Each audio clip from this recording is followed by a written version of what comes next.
আমাকে যদি কেউ জিজ্ঞেস করে শেষ পর্যন্ত কি চাও, আমি বলবো ঘরে ফিরতে চাই। সেই ঘরে, যে ঘরে আমার মা দুটো নুন পান্তা কি ভীষণ যত্ন নিয়ে সাজিয়ে বসে থাকে আমার বাড়ি ফেরার অপেক্ষায়।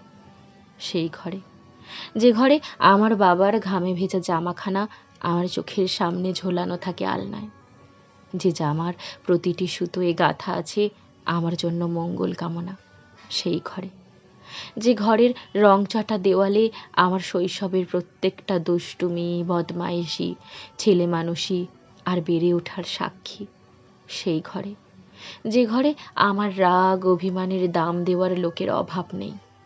আমি না খেয়ে থাকলে আমার সমস্ত আবদার মেনে আমাকে যত্ন করে খাওয়ানোর মানুষের অভাব নেই। সেই ঘরে, আমাকে যদি কেউ জিজ্ঞেস করে শেষ পর্যন্ত কি চাও, আমি বলবো ঘরে ফিরতে চাই। সেই ঘরে, যে ঘর এখনো একই আছে, শুধু আমি পরের ঘরে চলে এসেছি। যে ঘরের মানুষগুলো এখনো একই আছে, শুধু আমি পর হয়েছি। যে ঘর আমি নিজেই একদিন ছেড়ে এসেছি, স্ব ইচ্ছায় ঘর বাঁধার লোভে।